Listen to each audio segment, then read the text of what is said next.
Assalamualaikum warahmatullahi wabarakatuh. Innal hamdalillah nahmaduhu wa nasta'inuhu wa nastaghfiruh wa na'udzu billahi min syururi anfusina wa min sayyiati a'malina. May yahdihillahu fala mudhillalah wa may yudlil fala hadiyalah. Ashhadu an la ilaha illallah wa ashhadu anna Muhammadan abduhu wa rasuluh la nabiyya ba'dah. Allahumma salli wa sallim ala nabiyyina Muhammad sallallahu alaihi wasallam wa ala alihi wa sahbihi wa man sara ala nahjihi ila yaumiddin, amma ba'd. Ya ikhwah, kita lanjutkan kajian tafsir. Kali ini surat Al-An'am, surat ke-6 ayat 130. A'udzu billahi minasy syaithanir rajim. Bismillahirrahmanirrahim. Ya ma'syaral jinni wal insi alam ya'tikum rusulun minkum yaqussuna 'alaikum ayati wa yunzirunakum liqa'a yaumikum hadza qalu syahidna 'ala anfusina wa gharrathumul hayatud dunya wa syahidu 'ala anfusihim annahum kanu kafirin. Ya ma'syaral jinni wal ins, wahai golongan jin dan manusia, alam ya'tikum, bukankah telah datang kepada kalian rusulun, rasul-rasul, utusan-utusan. Jadi kalau dibaca rasulun itu satu, rasulun itu satu. Tapi kalau rusul, ro-nya di doma, sinnya di doma, itu artinya jamak, rasul-rasul. Minkum, dari kalian, yaqussuna, yang mengkisahkan, alaikum, kepada kalian, ayati, ayat-ayatku, menerangkannya, wa yunzirunakum, dan memperingatkan kalian, liqa'a, pertemuan, yaumikum hadza, hari kalian ini.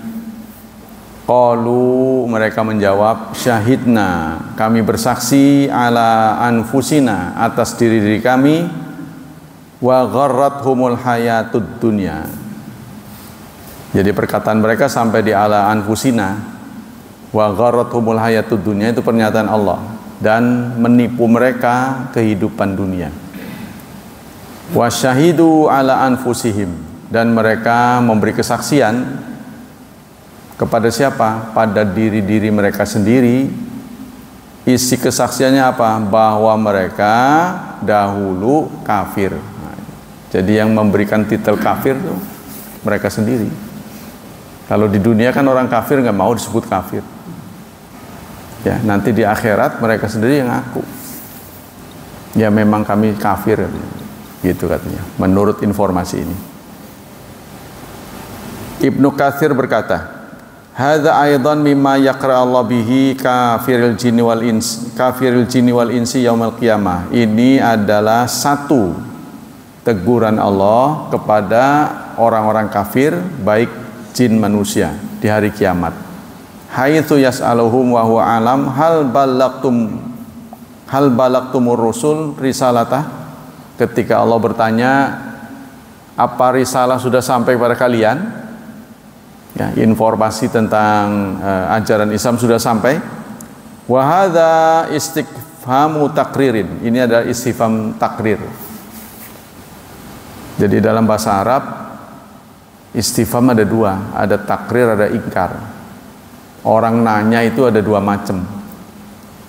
Ada nanya karena pengen tahu, ada nanya karena ingkar, nyoal, seperti guru yang bertanya pada muridnya. Itu kan bukan karena ingin tahu, tapi nyoal.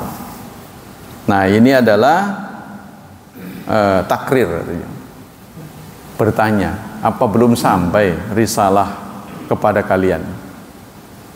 Ai min jumlatikum war rasul minal insi faqat. Yang namanya rasul itu hanya dari manusia saja. Walaisa minal jinni rusulun. Jin nggak punya rasul, ngikut manusia. Ya. Kama nassala dzalika Mujahid wa Ibnu Jurayj wa ghair wahid minal a'immah minas salaf wal khalaf. Semua ulama sepakat, meskipun yang dibebani oleh syariat, dibebani syariat itu jin dan manusia, tapi rasul mah dari manusia. Jadi maksudnya jin juga tunduk kepada Rasulullah gitu. Sehingga Syekh Utsaimin juga berfatwa ketika ditanya, yang haji itu manusia saja atau berikut jin gitu. Ya mungkin sholat juga sama ya, sholat juga sama, zakat juga sama, cuma mereka dibaginya ke golongan mereka sendiri. Nah, itu ya. Ibnul Qayyim berkata, wa dhahaba syaddatu minan nas ila anna fihim rusul wal anbiya muhtajina la dzalika biqauli. Kata Ibnul Qayyim, sebagian orang, sebagian ulama berpendapat rasul itu juga ada dari jin. Jadi manusia punya rasul, jin juga punya rasul. Mereka beralasan dengan ayat ini. Bukankah sudah datang utusan kepada kalian, ya, dipanggilnya itu wahai golongan jin dan manusia. Apa belum datang rasul pada kalian? Nah, rasul dari manusia untuk manusia, rasul untuk jin ya dari golongan jin. Ya, tapi pendapat ini syadzat namanya, lemah. Ya, karena dalam surat jin, surat ke-72 ya, diceritakan segolongan jin datang kepada Rasulullah. Ulama masih berbeda pendapat, datangnya jin itu diketahui Rasul ngeliat, atau memang Rasulullah hanya dapat info. Tuh sebelah kanan kamu ada jin pada dengar, tapi Rasul nggak ngeliat. Nah, ini terjadi perbedaan lagi. Karena nggak ada konfirmasi dari Rasulullah, saya melihat begitu. Ya, kan ada itu. Ya, nafaron minal jin yastami'una ilaik. Ya, segerombolan jin datang untuk mendengarmu. Tempatnya sekarang diabadikan dengan masjid jin. Nah, itu.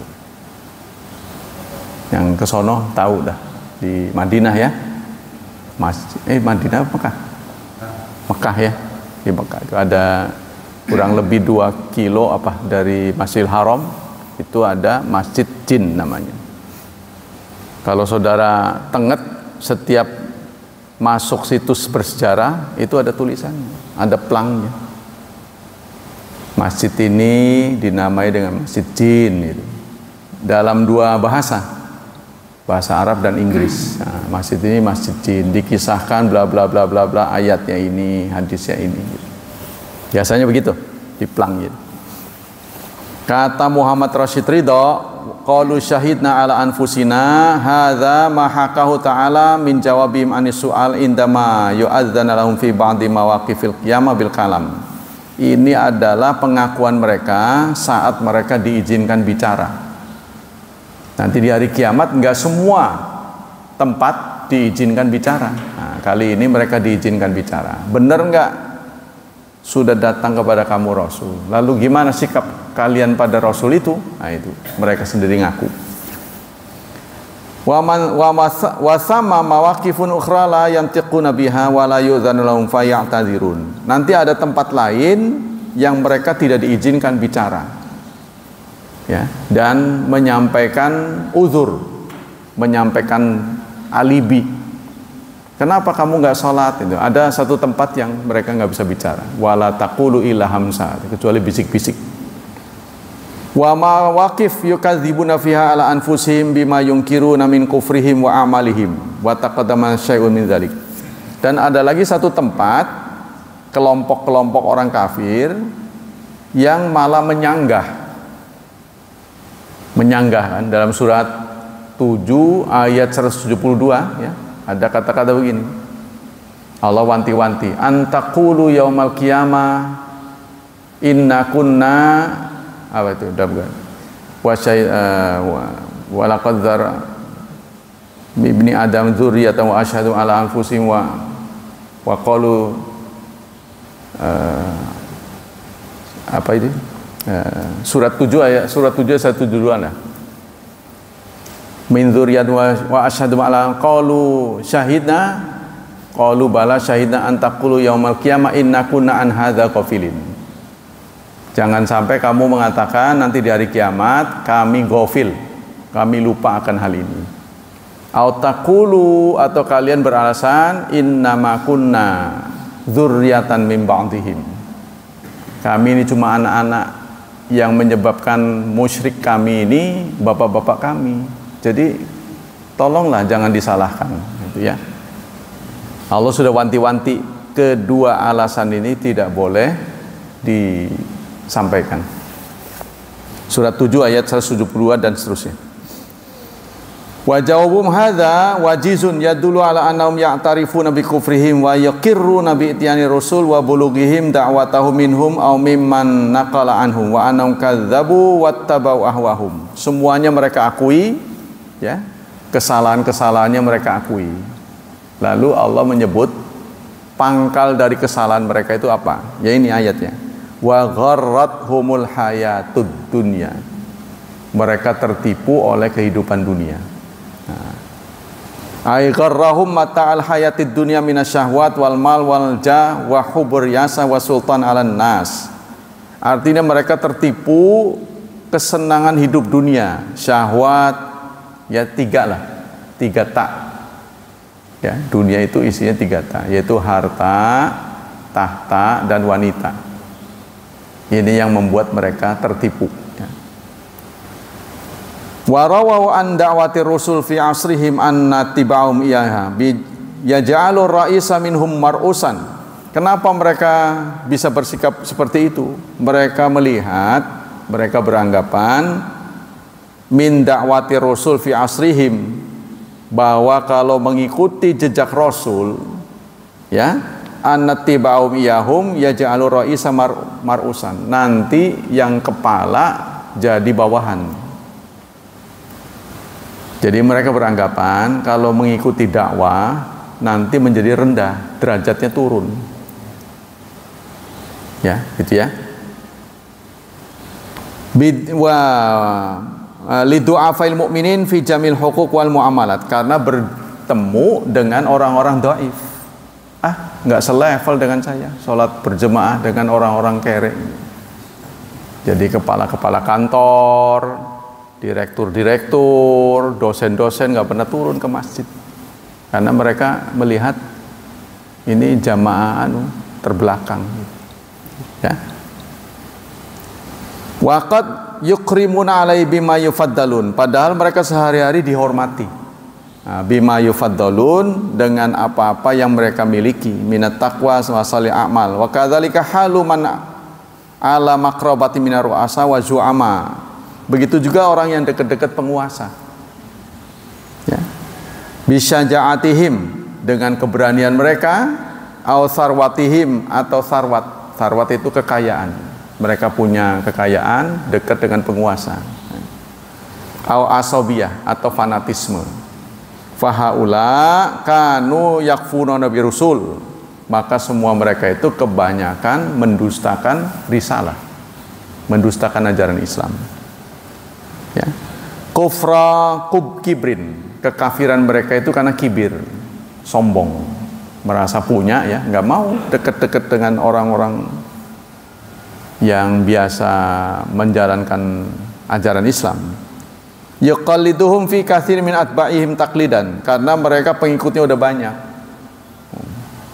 Apalagi ketahuan sholatnya nggak benar. Nah, itu kan. Fayaqtaru kullun minhum bima yaqtaru bima ta'awun mal akhar. Maka mereka tertipu oleh semuanya itu. Ya, jadi kekayaan tadi, harta, tahta dan wanita, popularitas, malu. Nah, mereka direktur udah tinggi, masa ikut melantai gitu kan? Itu. Wa kana asru khulafai rasyidin nahwan min asir rasul. Ini pernah terjadi, saudara. Jadi bukan omong kosong. Ini pernah terjadi dalam sejarah. Apa sejarahnya? Ada seorang raja namanya Jabala bin Aiham. Seorang raja namanya Jabala bin Aiham. Dia hidup di zaman Umar bin Khattab. Tapi ada satu riwayat mengatakan beliau hidup juga di zaman Rasul. Ya. Lalu terjadilah perang Yarmuk. Namanya perang Yarmuk yang dimenangi oleh umat Islam. Nah, setelah kemenangan itu dia menyatakan diri masuk Islam. Udah aja bergaul dengan orang Islam. Suatu saat dia berkunjung ke pasar. Dia mengenakan jubah mewah. Jubahnya terinjak oleh orang pasar, marah, lalu ditempelenglah orang itu. Si orang pasar tuh. Orang pasar ini merasa tidak bersalah, ya namanya apa tuh? Nggak sengaja lah. Gitu. Mengadulah dia kepada Umar bin Khattab. Waktu itu sudah di zaman Umar bin Khattab kejadiannya. Jadi tentang keislamannya terjadi perbedaan pendapat, apakah di zaman Rasul, apa di zaman Umar bin Khattab. Ada yang mengatakan beliau juga ikut perang Yarmuk. Pada saat perang Yarmuk itu peperangan yang terjadi antara umat Islam dengan pasukan Romawi. Beliau berdiri di kelompok Romawi. Nah, perang Yarmuk ini dimenangi oleh umat Islam. Setelah umat Islam menang, dia menyatakan diri masuk Islam. Nah, itu terjadi perbedaan pendapat mulainya. Tapi setelah dia hidup bersama umat Islam, suatu kejadian dia berkunjung ke pasar mengenakan jubah kerajaan, pengikutnya banyak. Nah, itu terinjak, gitu terinjak, dia tempeleng orangnya itu. Orang yang ditempeleng ini ngadu kepada Umar bin Khattab. Nah, itu ceritanya gitu. Yang mengeksekusi, ada namanya siapa ini? Abu Abdillah bin Jarrah. Nah, itu. Ya, jadi pengadilan setempat, waktu itu hakim setempat itu namanya Abdullah bin Jarrah. Nah, salah satu gubernur Umar bin Khattab. Nah, Amirul Mukminin Umar bin Khattab. Orang ini ditempeleng ngadu kepada Abdullah bin Jarrah, lalu diadili dengan qisas. Ya. Jadi Raja Abham ini, Jabala bin Aiham ditempeleng lagi karena kisos. Lalu Jabala bin Aiham ini nggak cocok ini ajaran begini. Anda kan tahu siapa saya, siapa dia. Masa saya disamakan dengan orang pasar katanya. Nah, kalau gitu saya berhentilah jadi orang Islam. Kata Umar bin Khattab, kalau kamu keluar dari Islam, aku penggal kepalamu. Begitu. Maka dia lari ke Romawi, akhirnya murtad di sana.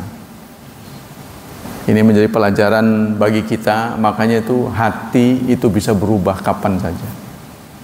Ya. Padahal dia dulu orang yang taat. Jadi bukan nggak tanggung-tanggung dia bahkan bergaul dengan orang soleh, ya seperti Umar bin Khattab. Maka ada yang mengatakan deket-deket zaman Nabi lah, gitu. Belum lama dari kematian Nabi. Atau ada yang mengatakan pernah melihat Nabi, wallahu a'lam. Tapi itu berakhir dengan begitu. Di akhir hidupnya kerajaannya pun gugur. Jadi dia menjadi raja terakhir. Artinya bahasa kita kawalat. Ya, karena begitu dia lari bergabung dengan Romawi. Nah, itulah kerajaan terakhir. Namanya dia Raja Ghassan. Raja Ghassan, Ghassaniyah. Nah, Anda bisa lihat tuh di sejarah-sejarah nanti. Ya, lalu di akhir hayatnya dia menggubah beberapa syair yang menyatakan penyesalan, tapi tidak ada bukti bahwa dia masuk Islam lagi. Ya mungkin itu kalau masuk Islam dipenggal. Tapi saya pikir kalau dia datang dengan tulus, mungkin nggak sampai sini, mungkin di penjara saja gitu. Tapi itu dia nggak terima karena dipermalukan seperti itu. Ya. Jubahnya diinjak. Ada yang mengatakan jubah diinjak itu bukan di pasar, tapi waktu tawaf. Waktu tawaf dia pakai jubah. Ya nggak tahu bagaimana lah. Ya, pokoknya dia mengelilingi Ka'bah, mungkin tawaf biasa kali ya. Nah, bukan tawaf ihram, jadi pakainya pakai pakaian biasa, itu keinjak banyak orang kan. Nah itulah ya, jadi dia nggak terima hukum Islam memperlakukan semua orang sama di depan hukum. Nah, ini dia nggak terima. Wa amma gururu ahli hadil asar bid dunya al-manilau minat tibai rusul fa huwa ma ghalaba alamina israf fi syahwat al-muharramat wal jahbatil madmumin. Makanya para ulama mengatakan yang menyebabkan kita tersesat itu dua, syahwat dan syubhat. Nah, syubhat itu karena kebodohan. Kalau syahwat itu tadi kepentingan individu, gengsi lah singkat. Waduh, kalau masa orang seperti saya bareng sama orang kere, nggak mau. Ya, kalau di tempat-tempat ibadah lain, saudara, dibedain antara barisan orang level tertentu dan level lain, itu dibedain. Wa qad zalat min athar bilad hukumati dunya allati kana ahluddin yaktar ta'zuna biha wa hilu mahalaha hukumat madiyat la yartaqi fiha wa la yanuh khatwa inda ahliha mayat tabi rasul bal lam yu'ad hadzal ittiba sababan min aswai na'imid dunya wa riyasatiha al masyru'in famal qawlu bil mahdhurin wa hadza ala khilafil asli fid din fa innahu syuri'a liyakuna sababan li sabatid dunya wal akhirah. Agama disyariatkan itu untuk memperoleh kebahagiaan dunia dan akhirat. Walakin annas labisuhu makluban hatta jahilu hakikatahu. Tapi manusialah karena kebodohannya dia tidak akan memperoleh kebahagiaan. Karena ajaran yang dipakainya tidak murni. Dia sendiri yang mempersulit. Udah dimudahin, udah dibikin ringan, murah, meriah, dibuat begini begitu, dia mempersulit diri sendiri.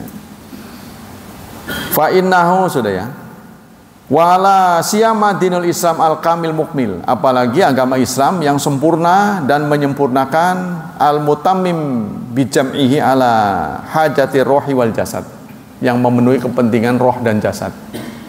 Jadi ajaran Islam ini memenuhi roh dan jasad.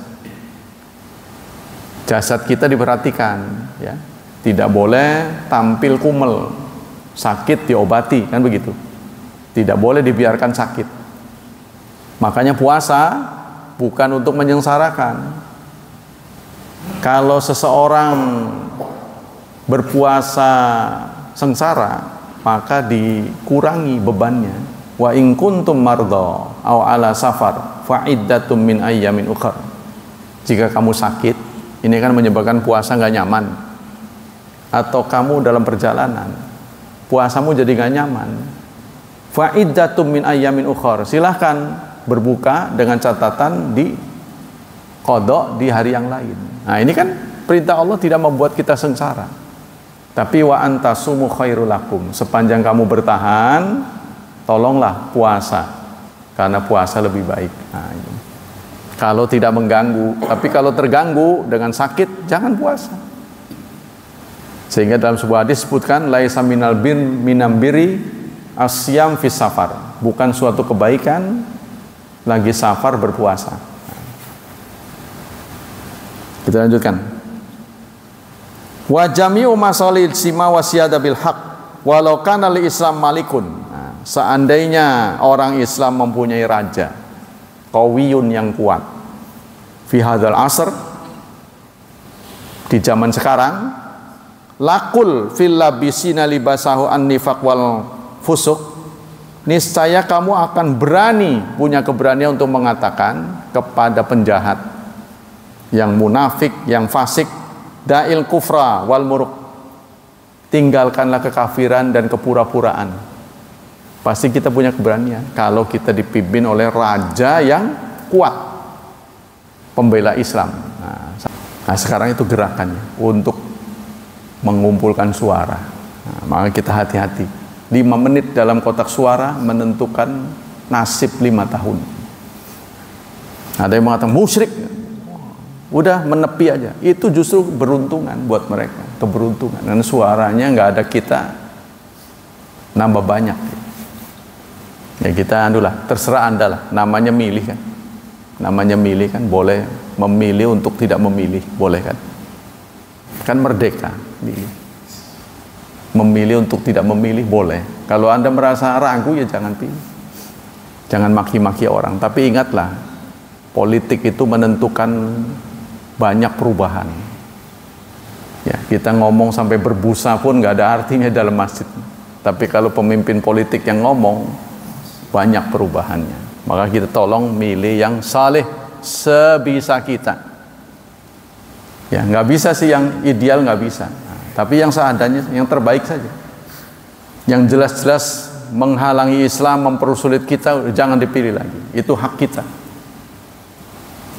Kita lanjutkan. Wa dakhalan nas fihi min sair umami afwajan, dan niscaya akan banyak orang yang masuk Islam kalau sampai punya pemimpin yang kuat. Sekarang kan tidak ada pemimpin muslim yang kuat. Semuanya sudah dinego, ya. Semuanya udah turun. Yang kuat-kuat tuh dulu itu Muammar Gaddafi gulingkan, Saddam Hussein digulingkan. Pokoknya yang kuat-kuat lah. Walaupun dalam catatan kita sih ada yang nggak benar. Ya contohnya Muammar Gaddafi, meskipun dia dilulukan oleh umat Islam, tapi pahamnya itu lebih banyak Quran mindit, nggak menggunakan sunnah. Karena saya baca buku-buku. Saddam Hussein juga begitu, otoriter, tapi dia terpilih sebagai presiden secara demokratis. Ya, jadi nggak boleh diganggu sebenarnya, karena itu pilihan rakyatnya. Adapun itu rekayasa itu terserah negara dia. Kita nggak boleh ikut campur sebenarnya.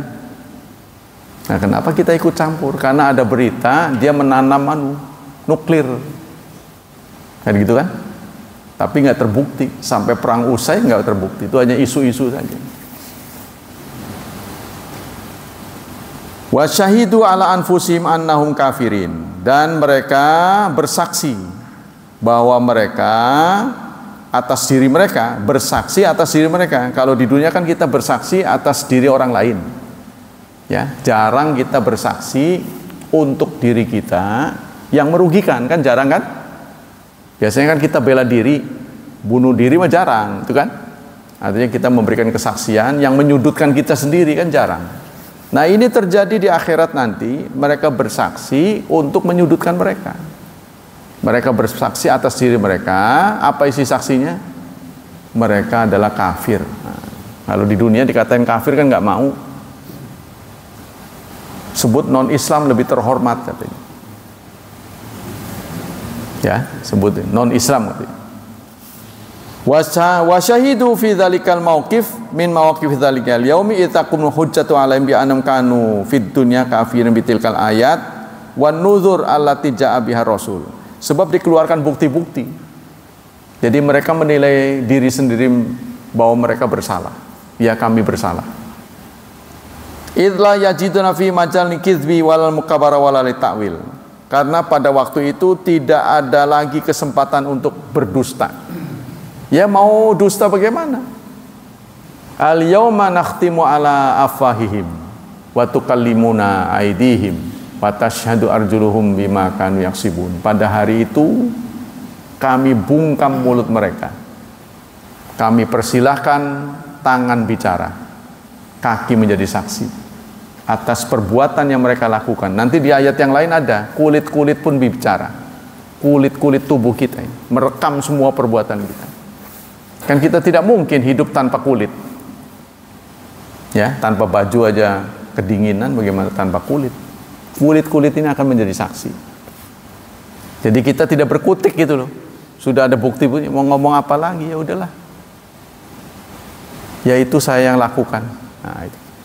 Maka pada waktu itulah orang-orang kafir mengatakan, yaqul kafiru ya laitani kuntu turaba.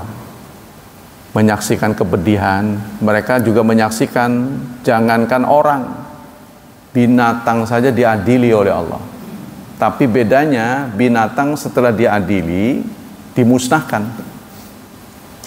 Jadi kalau terjadi di dunia ini kambing bertanduk, ya, lalu membunuh temannya dengan tanduknya itu yang tidak bertanduk, maka di akhirat nanti akan diadili, tapi dimusnahkan.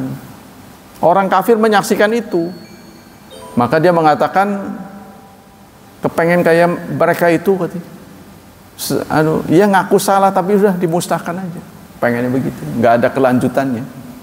Wa yaqul kafiru, berkata orang kafir, ya laitani, aduh alangkah senangnya kuntu turaba, jika aku dijadikan tanah. Nah itulah ya, saking dahsyatnya azab neraka tuh. Kita bisa bayangin lah, kita berapa sih kemampuan kita menahan panas? Dimatikan aja nih setengah jam, saudara-saudara pasti keluar, pintu dibuka, ya kan? Nggak usah dikasih api, nggak usah, kumpul banyak orang aja kan, udah panas tubuh kita. Bagaimana ya kumpul, ya dipanasin, waduh lah ya mateng. Sementara panas itu menyeluruh seperti open gitu, atas bawah, ya, supaya matengnya katanya merata katanya. Kata ahli masak, supaya dibuka matangnya merata. Nah begitulah saudara, mereka kemudian kafir. Ada dalam hadis yang perlu saya sampaikan ini, yaitu tentang kehidupan jin. Ya, kehidupan jin ini disinggung juga. Tafsir ini berbeda dengan tafsir-tafsir biasa. Kalau dia menafsirkan ayat, kemudian ada hadis dari Kutubus Sittah, itu akan dibawa di sini. Beliau menceritakan tentang hadis kehidupan jin. Nah, kata ulama, ya, jin itu ada 3 macam. Ini kata siapa ini? Al-Munawi. Syekh Munawi mengatakan jin itu ada 3 golongan. Satu, ya, kata di sini, mana ini? Qala Ibnu Abdul Bar, satu yang berterbangan, jin yang suka terbang, ya. Terus qala Hakim wasin futsani humul ladzina warada nahyu an qatlim fil khabar nahyu an qatlil zawil buyut. Mana sih ya? Kata Abi Sa'labah Al-Khushani anna Rasulullah qala. Ternyata Rasulullah yang bicara. Al jinnu ala salasita asnaf. Jin ada 3 macam. Nah ini karena Rasulullah ini kan seorang tokoh yang diberi kemampuan, ya, mengetahui yang gaib. Kalau orang biasa sih boleh jadi kita ragukan. Ini Rasulullah dalam sebuah hadis yang dirawikan oleh Tahawi, ya, Baihaqi, nah itu banyak, Tabrani, nah ini banyak lah. Kata sabda beliau begini, sinfun lahumul ajnihatun yatiruna fil hawa. Satu golongan jin yang berterbangan, ya, makhluk halus ya, berterbangan. Wasinfun hayat wakilab. Satu lagi bentuknya dalam menyerupa ular dan anjing. Jin tuh, ya, bisa menjelma menjadi ular dan anjing. Wasinfun yahillun wayad'anun. Yang satu golongan lagi suka masuk ke dalam tubuh manusia. Nah, yang kemasukan namanya kesurupan. Ya. Qala Munawi wasin futsani humul ladzina warada nahyu an qatlihim fi khabarin. Nahyu an qatli zawil buyut wa khabarin zawian. Ada hadis-hadis yang melarang zawil buyut, yang suka berkunjung ke rumah. Ya, diceritakan di sini ada pengantin baru di zaman Rasulullah. Ada pengantin baru, dia baru menikah, kemudian ada peristiwa perang. Jadi kebetulan dia setelah menikah ada perang, momen perang. Jadi dia ikut perang. Tapi berhubung dia pengantin baru, suasananya udah rada tenang tuh, perang kan ada suasana standby gitu kan. Nah, dia minta pulang. Ya, istrinya kan di rumah kan baru kan ceritanya. Kata Rasulullah, kamu jangan lupa kalau memang ya nggak apa-apa sana pulang, nanti balik lagi. Bawalah pedang, karena aku khawatir kamu akan diserang di jalanan gitu kan, takut dihadang oleh Yahudi. Dia bawa pedang. Sebelum dia tiba di rumahnya, dia melihat istrinya keluar di luaran. Nah, kebetulan dia bawa pedang dan bawa panah. Jadi istrinya mau dipanah karena cemburu. Ya, kok nggak ada saya keluar, katanya gitu kan. Keluar aja dulu sebuah kejahatan. Dulu istri keluar. Nggak ada saya keluar. Tunggu dulu, katanya. Si istri ngomong, kamu harus tahu dulu kenapa saya di sini. Gitu kan ceritanya. Nah, setelah ini hadisnya panjang nih, saya ringkes saja. Ketika dia menyaksikan apa yang dikatakan oleh istrinya, lihat dulu apa penyebabnya. Dan dia melihat ke dalam, ternyata ada ular di atas ranjangnya. Ular. Akhirnya dia masuk, lalu dia tusuk. Nah, gitu kan? Setelah dia tusuk, dia meleng, ular itu melilit. Nah, ular itu melilit dirinya. Pokoknya suara gedebak-gedebuk, gedak-gedebuk. Orang-orang pun lari. Pokoknya terlihat dia berantem lah gitu. Lalu tenang, nggak ada suara. Lalu orang bertanya, wah siapa yang kalah, siapa yang menang nih, kan gitu kan. Setelah itu hening. Sahabat-sahabat nggak berani datang masuk ke rumah itu. Beliau melapor kepada Rasulullah. Kata Rasulullah, sesungguhnya sebagian jin Madinah ada yang masuk Islam. Kata Rasulullah, kalau ada ular masuk ke rumahmu, izinkanlah dia pergi sampai 3 kali. Maksudnya digusah itu. Digusah itu bahasanya Pak Andi. Gusah. Usir sampai 3 kali. Kalau dia tetap di situ, barulah itu ular beneran. Katanya gitu. Ada yang mengatakan ini bukan digusah 3 kali, tapi dibiarkan 3 hari. Wah, 3 hari nggak ketahuan kemana itu. Ya, biarkanlah itu. Sebab sebagian jin menjelma dalam bentuk ular. Jadi kalau kamu sudah usir, dia tidak pergi, itu ular beneran. Silahkan dibunuh. Itu maksudnya. Nah, rupanya orang ini lapor, ya Rasulullah, tolonglah dibantu dia. Lalu Rasulullah menyatakan inna lillahi wa inna ilaihi rajiun. Walaupun beliau nggak lihat, beliau kan ada di medan perang, berarti sudah mati. Doakanlah pengampunan untuk temanmu, untuk kawanmu itu. Berarti sudah mati. Betul, begitu dilihat mati.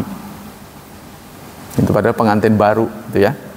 Nah, ini satu peringatan buat kita. Ini dari Rasulullah petunjuknya supaya kita hati-hati. Di sini juga dijelaskan kata Ibnu Abdul Bar, ya, mayahilu wayatamu, ada yang masuk ke dalam tubuh manusia, ada yang berbentuk tadi itu seliweran. Nah, dalam bentuk apa? Gaul. Kalau dalam bahasa Jawa ini roh jahat, bau reksok katanya. Jadi setan itu bisa menjelma menjadi raksasa. Ya, seperti bau apa? Bau reksok ya. Seperti yang disuka diusung di Bali itu apa namanya? Ogoh-ogoh. Nah, itu penampakan orang Bali itu begitu. Ada juga yang dalam bentuk perempuan. Nah, ini ulama juga ngomong. Ya, kalau menurut bahasa kita kuntilanak. Ya, itu jin, semuanya jin. Ya. Wa huwa durbun min darabil jin. Nah, ini adalah satu varian dari jin. Jadi ada yang berbentuk roh jahat, ada yang berbentuk hantu perempuan. Nah, jadi kalau kita menjumpai begitu, jangan lari. Kita ingat Allah. Ya, nggak usah lari. Sebab mereka juga makhluk seperti kita. Nah, kalau ular itu tadi, biarkan usir sampai 3 kali. Jangan langsung dibunuh. Sebab bisa berakibat pada kita. Maksudnya dia menuntut kisos gitu. Karena dibunuh ya. Kita nggak boleh. Nah, itulah tafsir dari yang barusan kita baca nih. Banyak sekali jelas yang menjelaskan tentang tadi itu jin juga makhluk yang hidup satu alam dengan kita. Kita diingatkan. Jadi kita harus berbagi tempat, tahu kode-kodenya.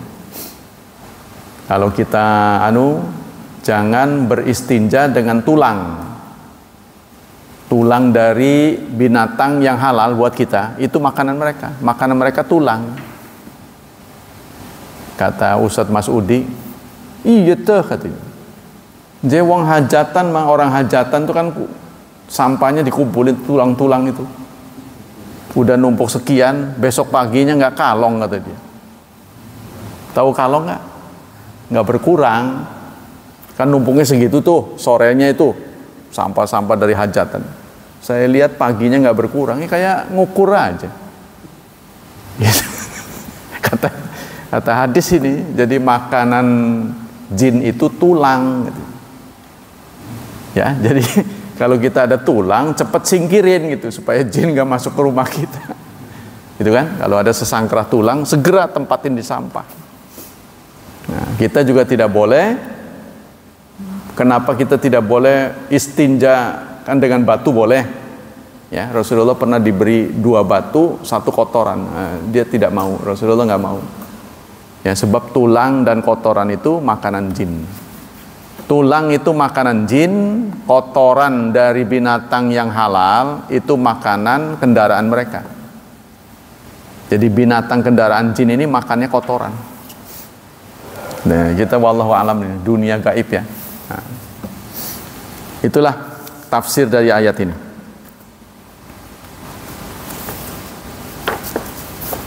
Sekarang kita akan lanjutkan dengan sunnah Rasulullah Sallallahu Alaihi Wasallam. Bismillahirrahmanirrahim. Babu hukmu majaan Bani Israel. Babu karyatil haya fil ilmi.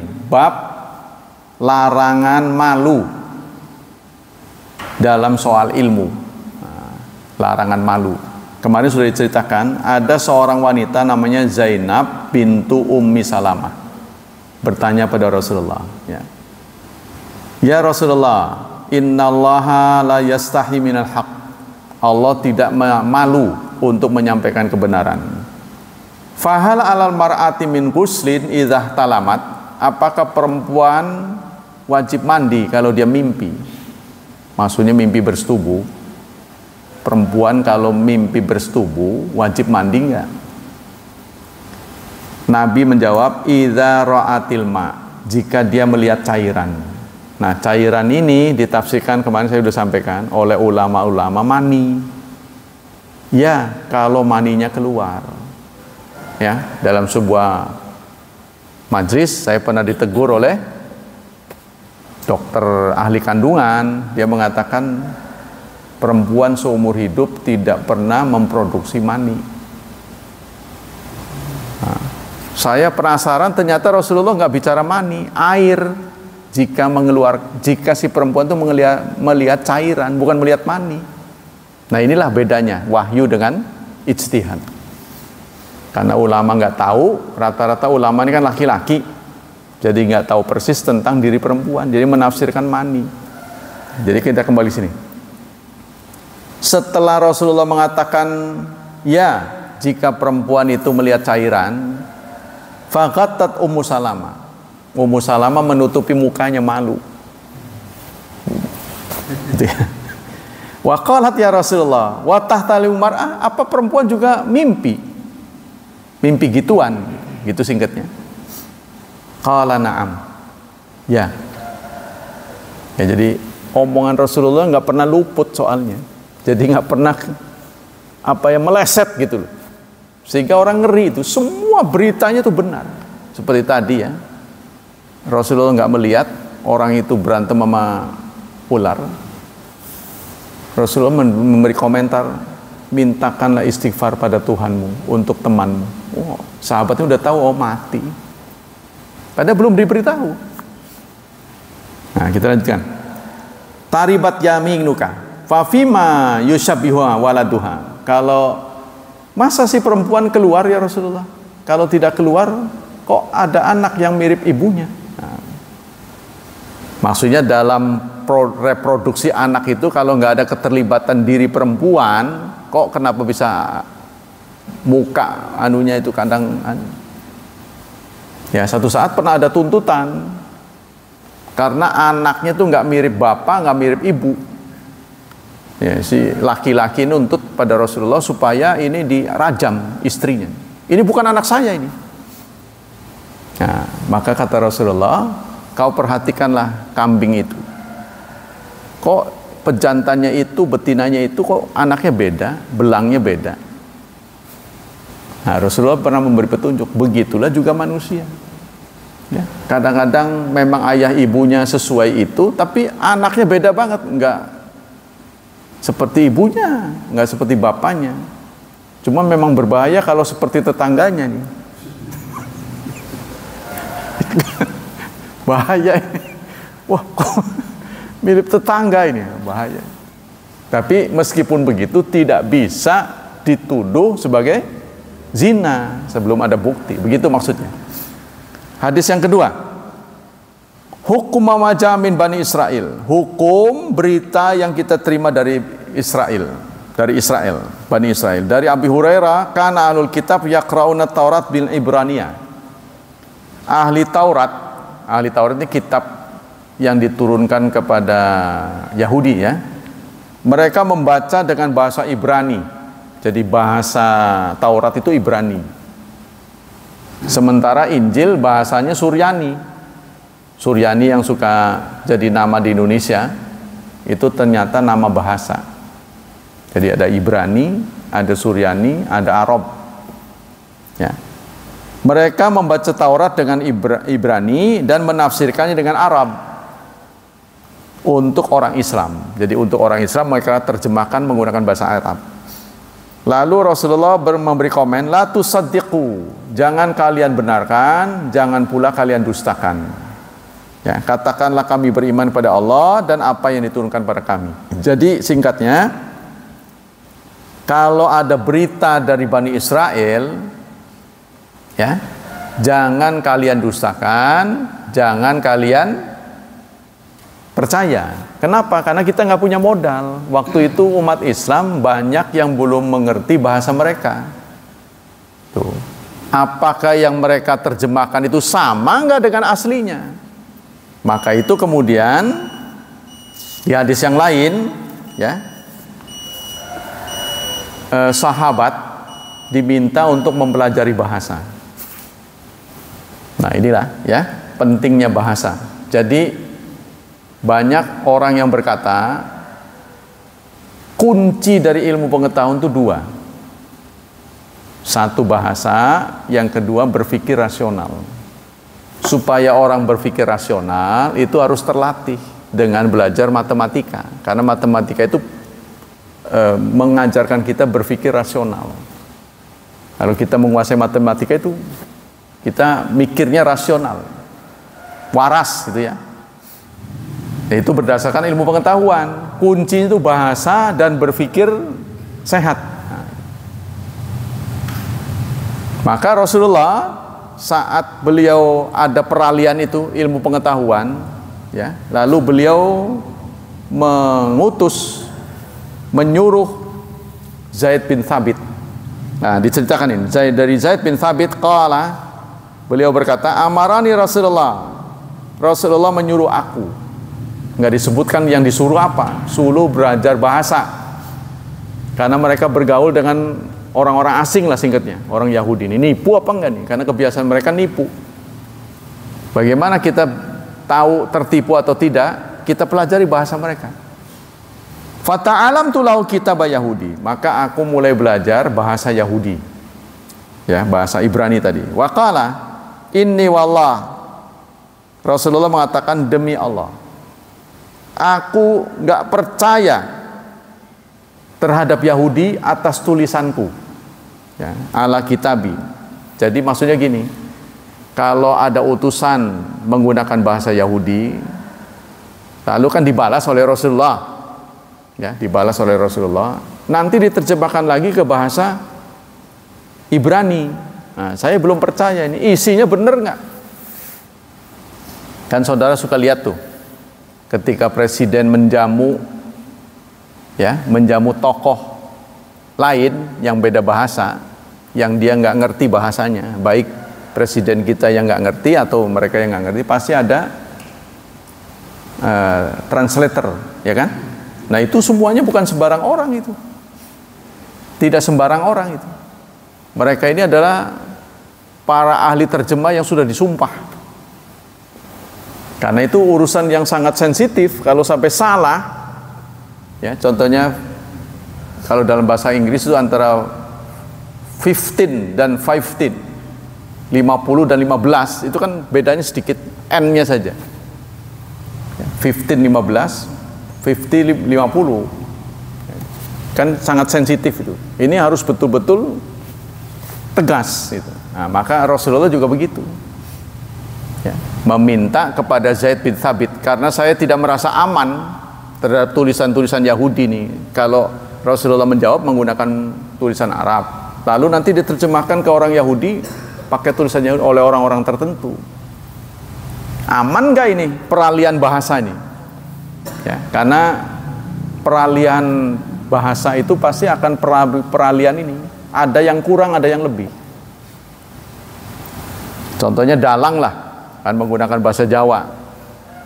Kalau kemudian diganti dengan bahasa Indonesia, hilang manisnya tuh. Ya, nggak bisa persis. Fata'allamtuhu, maka aku pun belajar. Kata Zaid bin Thabit. Anda kenal siapa Zaid bin Thabit? Sekretaris penulisan Quran. Ya, beliau kebetulan diberi umur panjang sampai zaman Utsman bin Affan. Dari zaman Rasulullah nulis wahyu, ya, sampai umurnya di zaman Utsman. Nah, sehingga penggandaan Quran itu semua diawasi oleh beliau. Alhamdulillah itu selamat sampai ke tangan kita. Jadi bebas dari pengaruh itu. Apa kata beliau? Falam yamurra ila nisfa syahrin hatta hazaqtuhu. Tidak lewat, jadi tidak lewat kecuali setengah bulan aku sudah menguasainya. Tuh, Anda bisa mengevaluasi ini, membandingkan seberapa cerdasnya seorang sahabat. Jadi beliau suruh belajar bahasa Ibrani, maka aku hanya membutuhkan 15 hari sudah menguasainya. 15 hari. Kemudian dalam hadis yang lain, beliau juga diminta untuk belajar bahasa Suryani, ya, karena Suryani ini menyangkut Injil. Inna ta'tini katabun qala fata'alam tuha, lalu aku pun belajar lagi. Zaid bin Thabit ini setelah belajar Ibrani membutuhkan waktu 15 hari, setengah bulan kata beliau. Kemudian bahasa Suryani aku menguasainya fi sab'ata asyara yauman, 17 hari. Waduh, hebat ini ya. Kita kadang-kadang 17, bukan 15 hari, 15 bulan aja nggak bisa-bisa. Nah, sebenarnya ini ada tabdzir, saudara. Ya, jadi penghamburan waktu sebenarnya. Jadi kalau disindet itu bisa cepat, cuman biayanya mahal. Maka banyak kan sekarang murid-murid yang middle, ya, orang-orang yang setengah kaya lah, itu banyak diberi bimbingan belajar lebih dari sekolahnya. Itu rata-rata pinter. Nah, ini buat anak kita ya. Nah, 2 bahasa yang kita butuhkan, bahasa Arab, bahasa Inggris. Tapi jangan salah saudara, bahasa Arab yang kita pelajari untuk ngobrol itu beda dengan kitab. Jadi harus di mix. Ya, di pesantren-pesantren salafi di samping ngobrol dengan bahasa Arab juga menguasai kitab. Kalau di pesantren menguasai kitab tapi nggak ngomong, maka karena dia waktunya fokus untuk baca kitab, rata-rata orang pesantren penguasaan kitabnya lebih daripada ngomong. Maksudnya kalau ditandingin dengan orang yang bisa ngomong, suruh baca kitab, lebih pintar orang pesantren karena dia fokusnya ke sana. Tapi memang nggak semua, ya, nggak semua. Jadi contohnya orang yang dari Gontor disuguhi kitab, jangan Anda kira bisa baca, itu belum tentu. Karena bahasa kitab ini juga bahasa ulama-ulama, nggak selalu menjadi omongan. Ya, maksudnya nggak dijadikan bahan conversation, percakapan. Bahasa kitab ini tidak dijadikan omongan. Bahasa kitab ini adalah bahasa yang qualified, KW1. Mereka suka dalam bahasa Indonesia lah, orang ketemu kan suka bahasa Betawi. Dari mana lo? Itu kan nggak sesuai dengan grammar itu, ya kan? Nah, contohnya itu. Wa alaqal Bukhari, dan Bukhari memberi catatan sahih qailan wa qala Kharija bin Zaid bin Sabit an Zaid bin Sabit. Nah, yang menceritakan ini kata Bukhari dalam hadis yang dikumpulkan Bukhari, yang memberitahukan adalah anaknya Zaid bin Sabit, namanya Kharijah. Tapi laki-laki ya, bukan perempuan ya. Annan Nabi amarahu ayat ta'alama kitab al-Yahud. Jadi Rasulullah menyuruh untuk belajar bahasa Yahudi. Nah, jadi ada perintah dari Rasul, karena ini perintahnya semangatnya ibadah, itu bisa diselesaikan dalam tempo setengah bulan. Ya, itulah kecerdasan sahabat ya. Kalau kita mau ngebanding itu, sama-sama belajar bahasa asing, tapi mereka bisa menguasai dalam antara kurang dari 1 bulan. Dulu ada anak Indonesia perempuan, namanya Gayatri. Saudara mungkin dengar. Itu anak dari tukang sol sepatu. Sehari-harinya dia pakai HP, belajar bahasa dari YouTube sama Twitter. Dia menguasai 9 bahasa. Penguasaan bahasa itu nggak kaleng-kaleng, diuji. Jadi kalau dia praktek bahasa, mempraktekkan bahasa, keterampilan bahasa Arab, yang dihadirkan tuh syekh-syekh yang murni ahlinya gitu. Ternyata hadirin semua membenarkan. Kalau bahasa Perancis dihadirkan orang Perancis. Karena kepandaiannya inilah oleh PBB dijadikan dilantik jadi apa gitu ya. Artinya perwakilan bahasa dunia. Tapi Allah menakdirkan lain. Suatu saat ketika dia olahraga voli, dia terjatuh, langsung nggak ada nyawanya. Ya, sangat disayangkan. Jadi rentan sekali. Ya, terpeleset, kepalanya yang kena lantai. Nggak lama kemudian dia meninggal. Ini patut disayangkan. Masih SMA, jadi udah menguasai, bukan les itu. Ya, jadi kalau kita terampil itu sebenarnya bisa. Autodidak ya, kalau punya kemauan. Apalagi kalau autodidak ini dikasih belajar, wah lebih-lebih lagi. Kalau setan itu suatu istilah untuk yang jahat. Yang jahat itu namanya setan. Minal jinnati wan nas. Minal jinnati wan nas. Nah, rajanya itu dulu yang pertama kali itu namanya iblis. Kan di sana disebutkan begini, fasajadal malaikatu kullum ajmaun illa iblis. Bukan setan kan? Semuanya ikut sujud kepada Nabi Adam kecuali iblis, nggak disebut setan kan? Kana minal jin. Nah, dalam Quran sebutkan dia bagian dari jin. Jadi setan ini suatu istilah yang jahat, minal jinnati wan nas. Siapa yang bisa menjadi setan? Jin dan manusia. Nah, soal makhluknya, jenis makhluknya ada 2. yaitu yang kasat mata dan yang tidak. Yang kasat mata namanya manusia, yang tidak kasat mata namanya jin. Itu bedanya, Pak. Nah, jin yang jahat namanya setan, manusia yang jahat setan juga.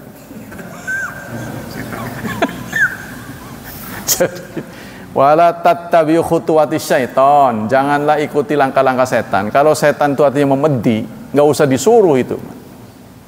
Ngelihat aja udah lari terbirit-birit. Tapi kenapa Allah menyuruh jangan ikuti langkah-langkah setan? Maksudnya yang kelihatan sama kita jahat.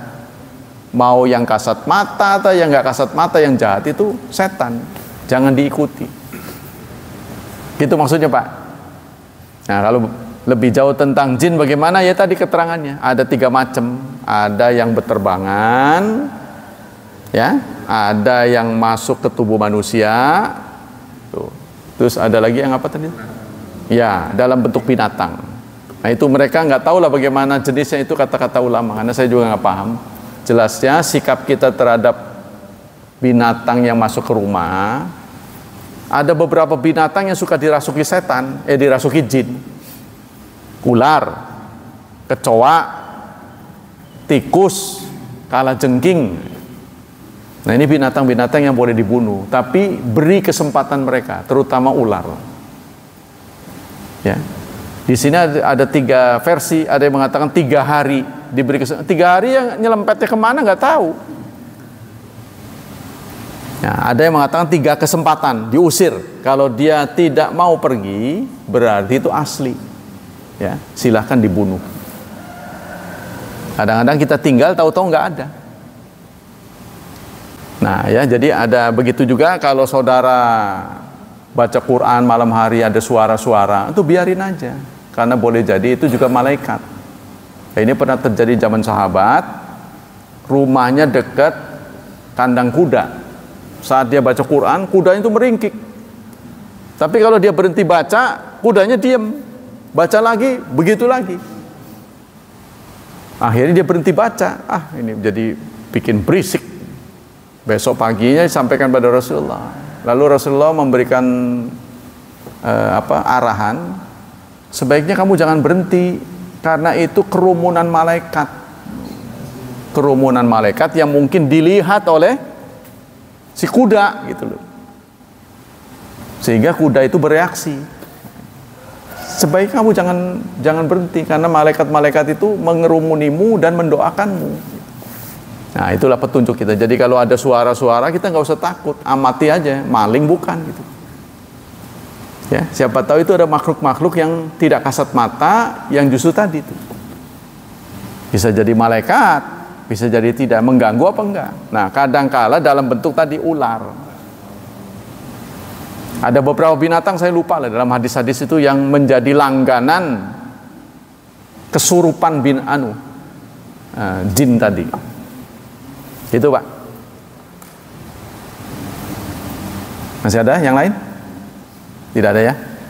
Demikianlah kajian pagi ini. Semoga menambah wawasan kita dan Allah memberikan pahala yang berlipat ganda untuk kajian kita.